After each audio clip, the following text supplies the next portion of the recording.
Телефон арқылы құдағиының адал қыз тәрбиелеп өсіргендеріңіз үшін мың алғыс деген сөзін естіген Маралдың жүрегі қатты толқып кетті де жылап жіберді. Телефон ұстап тұрған қолы дірілдеп, жақсы хабардан басы айнала бастады. Жаңа құдағиының әр сөзі оның бойына жылу мен мақтаныш сыйлады. Күйеуі Тастан да көзіне жас алды. Айналайын қызым-ау деп күбірлей берді өз алдына. Бұл бүгінгі күннің жағдайы еді. Ал кешегі күн қалай болып еді? Оқиғаны тыңдайық. Күздің салқын күндері көңіл күйге де әсер етіп жатқандай. Бұл үйдің тұрғындары да көңілсіз. Қабақтары түнеріңкі. Әсем пеште жанып жатқан оттан көзін алмаған күйі, ұзын бұрымын саусақтармен тарап отыр.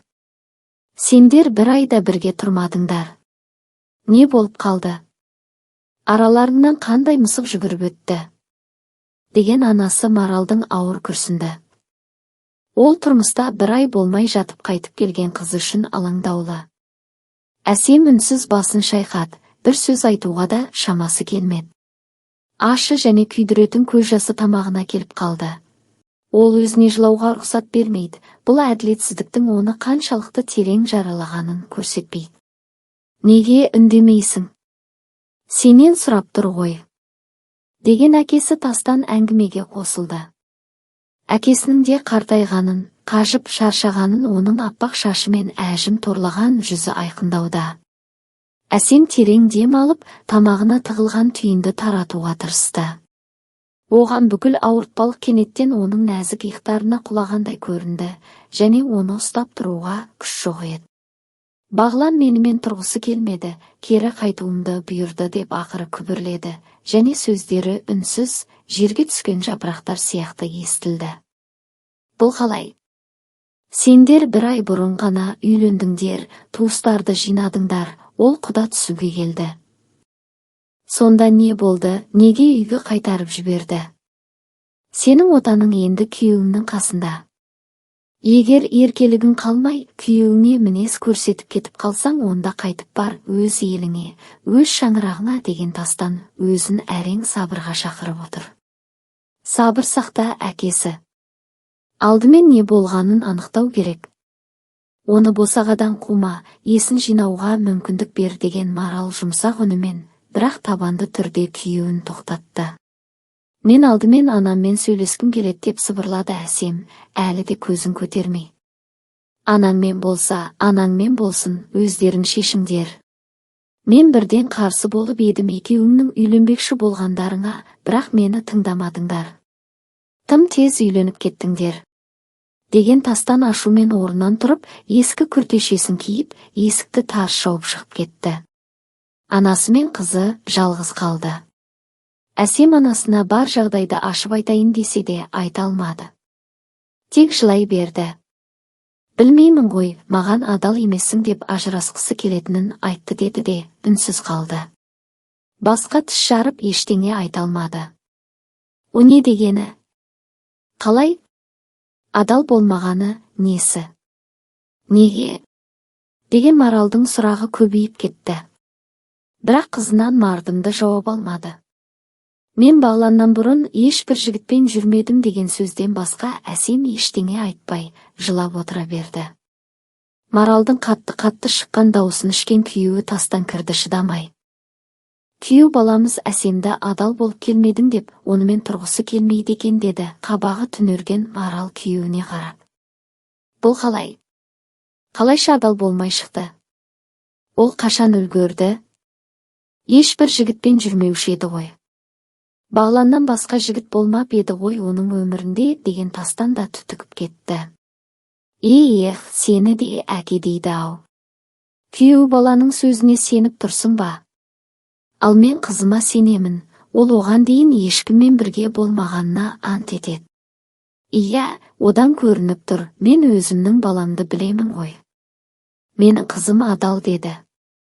Егер өтірік болса, неге Әсемге жала жабады? Және қашан? Бір айдан кейін.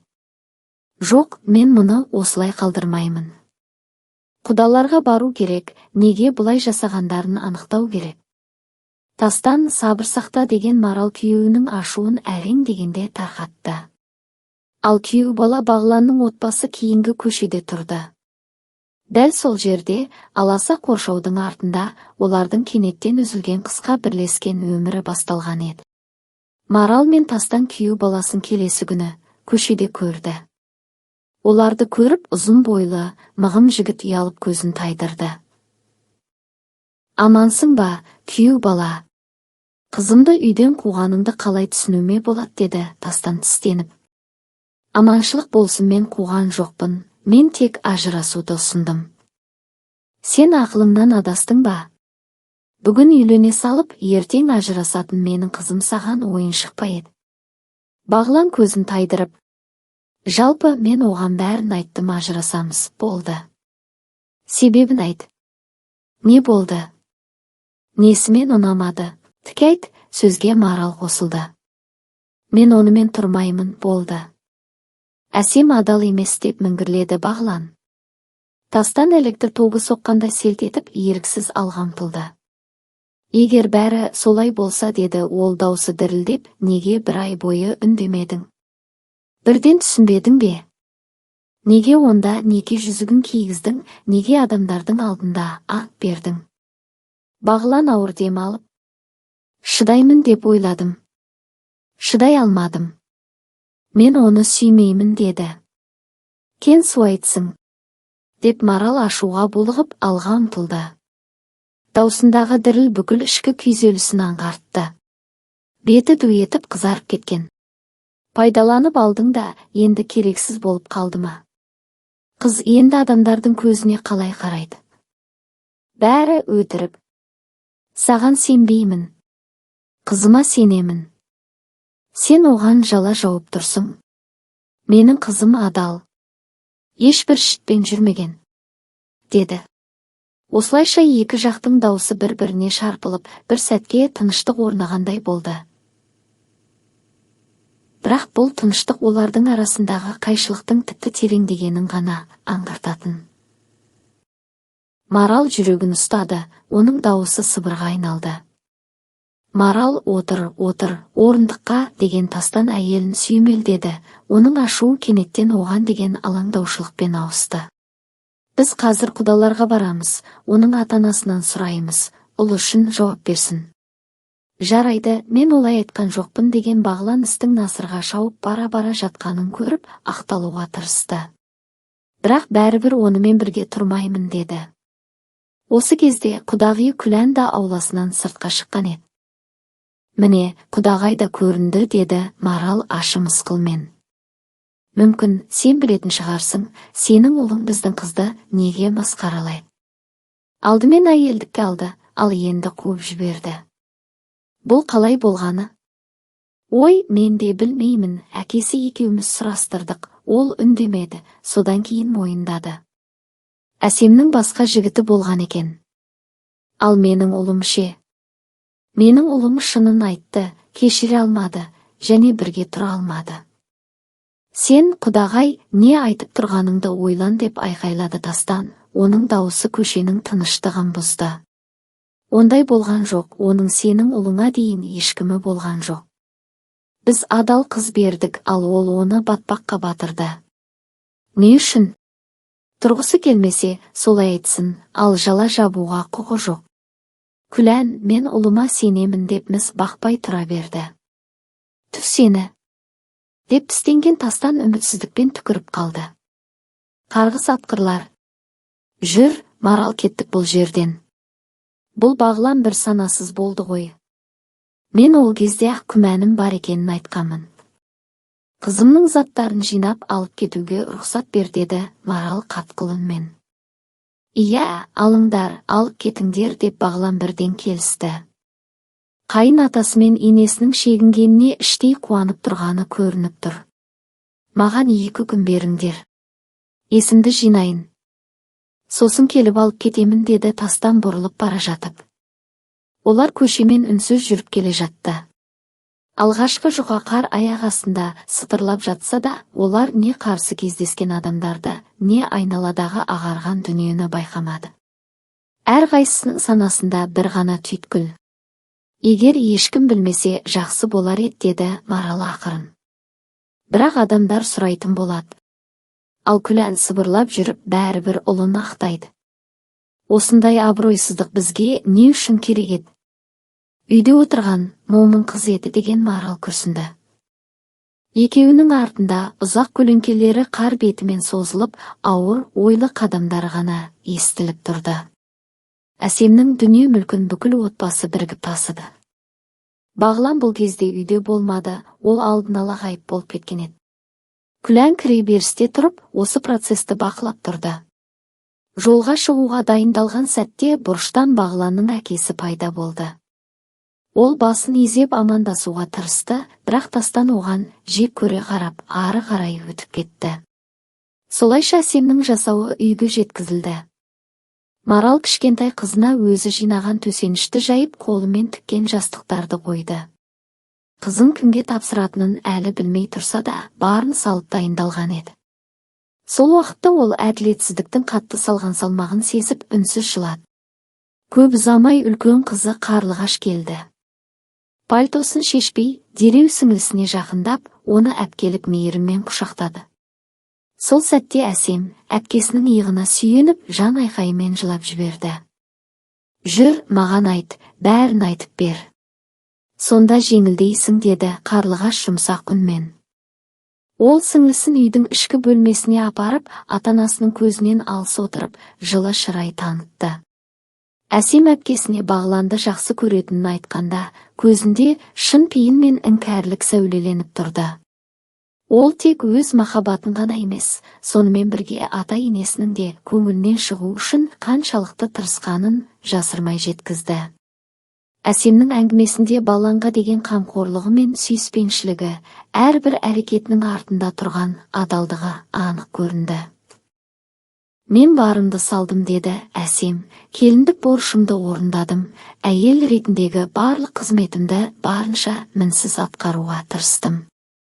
Үй істерін жасадым, ата-енемнің көңілін тауып, олардың ризашылығына бөленуге ұмтылдым». Әсемнің дауысы сәл дірілдеп, сезімі мен көңіліндегі қиналысты ашып берді. Оның әр сөзі жүрекке жетіп, Бағланның да оның өз өміріндегі орнын сақтап қалу үшін жасаған барлық әрекеттерінің қаншалықты елеусіз қалғанын сездіреді. Барлығы махаббат пен адалдық, бірақ бәрі босқа кеткендей. Соңында Әсемдің ең ауыр сөзі шықты. Солай екеніне қарамастан, Бағлан ажырасқысы келгенін айтты. Бұл сөздің салмағы ауыр. Ол тек сөз емес, оның жүрегіндегі үміттің сөнгенін, армандарының босқа кеткенін білдіретін ауыр соққыдай болды. Әсемнің көзіне жас үйіріліп, жүрегі бір сәтке ғана тоқтап қалғандай сезілді. Махаббатқа берілген барлық күш-қуат, барынша адалдық, жанын сарп ету, бәрі бекер екені ашық көрінді. Бағланды жақсы көретінін айтса да, шындықты жасырып қалды. Ал Қарлығаш шындықты күтіп еді. Ол неге сені адал болмады дейді. Сен ешкіммен жүрмеген едің ғой. Мен сені жақсы білемін. Бағлан неге олай айтады? Әке-шешең түсінбесе де, мен сені жақсы түсінемін және ұрыспаймын. Бәлкім расында да Бағланға дейін біреумен көңіл жарыстырған ба едің? Деді. Жоқ. Бағлан алғашқысы. Оған дейін ешкім болған жоқ деп үнсіз отырып қалған Әсем тағы да тілін тістеді. Әлденені айтқысы келеді, бірақ айта алмады. Осы кезде бөлмеге Марал кіріп, орындықтың шетіне отырды. Мен мынаны уайымдап отырмын, деді ол абайлап. Әсем жүкті болып қалса, не істейміз? Деді. Не істейміз? Қарлығаш қара қастарын түйіп ойланып қалды. Бағланды арқанмен әкелеміз. Ол туған баласынан бас тартпайды. Заң біздің жағымызда. Әсемнің көзқарасы нұрланып, анасының сөздерінен кішкентай, дірілдеген үміт сезілді. Оның сезімдері әлі сөнбегендей, жүрегінде күйеуінің бейнесі сақталғандай еді. Бағланнан жүкті болсам жақсы болатын еді, бірақ деген Әсем тілін тістеп қалды. Әлденені айтпақ болып тағы да жасырып қалды. Ешкімге айтпайды. Өйткені Бағланды сүйеді ғой. Ақымағым-ай, ақымағым. Жарайды, уақыт көрсетер, сосын жағдайға қарап қимылдаймыз. Үшеуі де қайтадан үнсіз қалды. Әрқайсысы болашақ туралы өз ойын ойлады. Далада есіктің сықырлауы, ауыр қадамдар, содан кейін ер адамдардың төмен гуі естілді. Тастан біреуді ертіп келе жатқан сияқты. Дауыс ырғағынан олар бұл әкесінің әпкесі, мінезі бар әйел Гулят екенін түсінді. Ол шақырусыз өзі кірді, оның сымбатты, толық денесі кеңістікті толтырды. Неге көңілсізсіңдер? Деді ол кіргеннен үйдегі үшеуіне қарап. Оның дауысы қоңырау сияқты қатты, бүкіл көшеге естілгендей. Ал сен, Гуля, бізде қандай жағдай болғанын білмейсің бе, деп бастады Тастан. Естідім, оның бәрін қойшы Әсем, саған жұмыс тауып қойдым. Мекемеге бухгалтер керек деді, басшылықта жұмыс істейтін Гулят әти. Ажырастым екен деп үйден шықпай бұғып отыра бересің бе? Тіршілік жасау керек. Адамдардың көзіне түскін келмей, ешқайда шықпай отырсаң да, бәрібір өсекке қаласың. Одан да жұмысқа шық. Қосымша курстарда оқып аласың, деді Гулят әти. Әсемнің көзі шырақтай жанып кеткенмен, кішкене сенімсіздік байқатты. Гулят әтеті оның көңіліне жел беріп, үйдегі аураны да жеңілдетіп, әзілін қағытып, тамақтан ауыз тиген соң қайта кетті. Үйде қайтадан жандану, қандай да бір жаңа леп пайда болды. Әсем курсқа барып, оқумен қатар жұмысында істеп жүр. Ол курстардан шаршап, бірақ рухтанып оралатын, үйде түн ортасына дейін оқулықтарға үңілетін, таңертең қайтадан аудан орталығына асығатын. Кешкісін ұйықтар алдында ол әлі де Бағлан туралы ойлайтын, және оның жүрегінде аңғал үміт жылынатын, оны істеп келеді деп.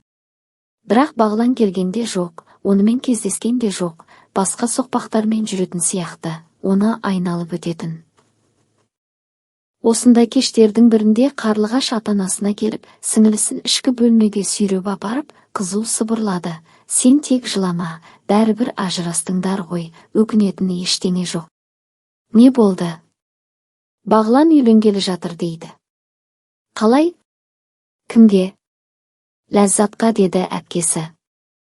Әсем Ләззатты жақсы есінде сақтады, оны әрқашан бүкіл ауылдағы ең әдемі және сымбатты деп санайтын. Демек, ол оны таңдады ма?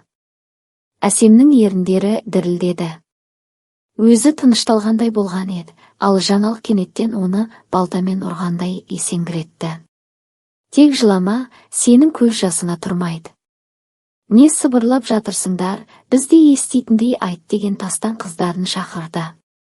Маралмен бірге олар көп ұзамай бұрынғы күйеу баласының жаңа некесі туралы білді. Олардың бізге осылай қарайтынын ешқашан ойламаппын деп ақ ұрды Марал. Мен енді Күләннің бетіне түкіремін, содан кейін 10-шы жолмен айналып өтетін боламын. Оларды білгім де келмейді. Қызды үйден қуып шығып, артынан басқасын әкеліп алғандарын қарашы. Ал мен қазір барып Бағланның сазайын тарттырамын, деген Тастан асығыс киіне бастады. Әйелдер оған ұмтылды. Қоя бер, барма, полицияға дейін жетуі мүмкін. Ар жазады, одан сайын масқаралайды. Тастан сонда да, Әсем, сен неге үндемейсің? Жүр менімен, ең болмағанда Бағланның бетіне түкіріп қайтасың, деді. Әке, тыныштал. Қарлығаш әкесінің қолына асылды. Мен өзімде барар едім, бірақ қазір қажеті жоқ. Қызда барлығы енді ғана түзелді, тынышталды, жұмыс істейді. Гулят әте оны мақтайды. Ал егер барсақ, тағы да жан дүниесін ауыртамыз, және адамдардың өсек айтуына себеп болады. Рас айтасың, Тастан. Отыр. Марал күйеуін иығынан ұстады. Адамдар өздері ақ кімнің кінәлі, кімнің кінәсіз екенін анықтайды. Маған Бағланға сенбейтіндерін, ал бізді қолдайтындарын қанша рет айтты. Үйленсін, мүмкін көз алдынан кетіп қалар. Бірақ Бағлан мен жаңа әйелі ешқайда кеткен жоқ, сол туған ауылында тұра берді. Әсем көп ұзамай тынышталды, келісті, ол туралы ойламауға тырысты, бірақ жан дүниесінің тереңінде сыздаған ауырсыну қалды. Бірақ көп ұзамай ауыл іші тағы да шулы хабарға толды. Бағлан тағы да ажырасып кеткен екен. Ауылдың шағын көшелері мен аула араларында бұл сөз лезде тарап, әрбір бұрышта жаңғырық бергендей болды. Бағлан төсекте жарамайтын белсіз екен деген қауесет шықты. Бұл сөз бірден ауыл ішінде таралып, тіпті күнделікті әңгімелердің өзегіне айналды. Көптің көзқарасында бұл жай ғана жаңалық емес, тағдыр мен намысқа байланысты үлкен сын еді. Кетіп қалған кейінгі келіншегі Ләззат Бағланды белсіз, импотент екен деп көрінгенге айтып жүрген көрінеді. Сол масқаралыққа шыдамаған Бағлан біраз күннен соң қалаға кетіп қалды. Әсем осы уақытта аудан орталығында жұмыс істеп жүре берді. Қаладағы шулы тіршілік пен іскерлік өмір оның күндерін толтырғанымен, жүрегіндегі ауылдағы оқиғалардан туындаған сезімдер еш кетпейді. Әке-шешесі осы кезде ғана жағдайдың толық түсініп, ауылдағы қауесет пен сыбырдың артында тұрған шындыққа көз жеткізеді. Бағлан өз кемшілігін, әлсіздігін және надандығын Әсемнің мойнына іліп, өзін ақтауға тырысқан екен. Ол өз әрекетімен өзінің беделін сақтап қалғысы келгендей. Бірақ Әсем үндемеді. Бағлайының кемшілігін ешкімге айтпады. Әке-шешесі қызының үнсіздігін көріп, іштей риза болды.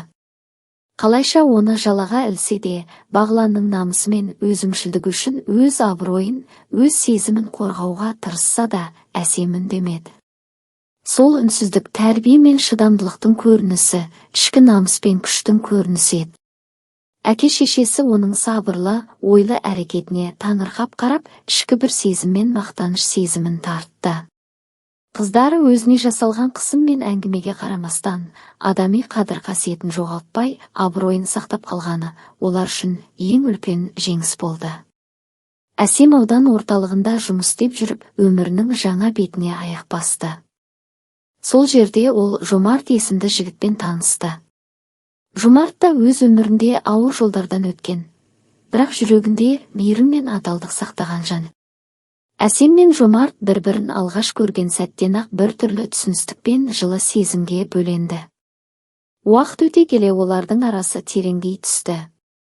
Әсемнің сабырлылығы мен мейірімі, ал Жомарттың адалдығы мен қамқорлығы екеуінің де жүрегін баурап алды. Олар бір-бірінің жан дүниесін түсініп, қуаныш пен қайғыны бөлісіп жүрді. Бір жылға жуық кездесіп, бір-біріне сенім мен махаббатты арттыра келе, екеуі бірге шаңырақ көтеруге бел буды. Шаңырақ көтерген күндері екеуінің өміріндегі ең маңызды, ең жылы, ең мәнді күндер болды. Әсемнің көзінде жаңа өмірдің үміті жарқырап, өткен ауыр сәттер жай ғана естелікке айналды. Жомарт Әсемді өзінің жанындағы ең бағалы адам ретінде қабылдап, әр қадамын оның бақытына бейімдеді. Жомарт Әсемді үйіне келін етіп алып келген күні ерекше шу мен қуанышқа толы болды. Үйде беташар жасалып, әрбір қонақтың жүзінде жылы күлкі мен қуанған сезім байқалды. Ауыл дәстүрі бойынша әзіл мен құттықтау сөздер араласып, дастархан басында көңіл-күй көтеріңкі еді. Әсемнің жүзі шаттыққа толып, жаңа отбасының өміріне бейімделуге дайын екендігін көрсетті. Сол түні алғашқы неке түні де өтті. Әсемнің адалдығы мен тазалығы Жомартқа ғана емес, енесіне де айқын болды. Ол ризашылық сезімін білдірді.